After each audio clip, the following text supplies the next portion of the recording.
Се наоѓам некаде на средина, помеѓу селата Чаниште и Крушевица, во прилепскиот дел на Мариово.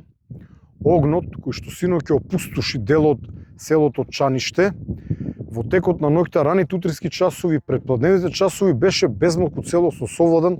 За жал, некаде околу пладне повторно се разбуди, дувна ветер, повторно се запали се, линијата на огнот сега е широка, односно долга, можеби 20 на километри, започнувајќи од течинието на Црна рекада, па се до врвот Маргаро, каде што е убиен Ѓорче Петров.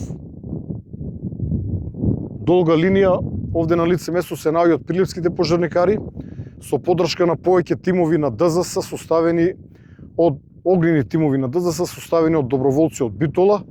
Оваму доаѓаат и доброволците од Кочани и од Виница, ангажирани преку дирекцијата. Не чека тешка ноќ, наша првенствена задача е да го одбраниме селото Крушевица, кое што на неколку километри од овде. Голема помош дава и локалното население, кое што си го брани своето. Голема благодарност до нив. За жал, теренот е лош, затоа што се работи за висока сува трева. Ветрот кој што постојано дува дополнително отежнува нашата работа.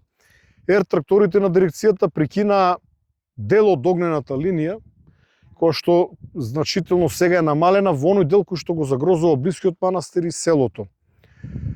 Покрај овој голем пожар, кој што е најголем во моментот во државата, денес тешка битка со огнот се водеше и на територијата на општина Старо Нагоричани, каде што исто така со еден налет действува тракторите и значено и помогнаа на локалните пожарникари, кои што потоа воспоставија контрола врз тој пожар.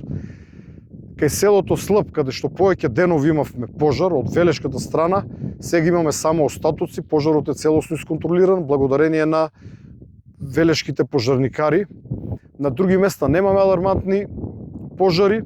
Значајно да напомена е дека објектите, односно куќите кои што синоќа изгореа во селото Чаниште, се одамна напуштени куќи.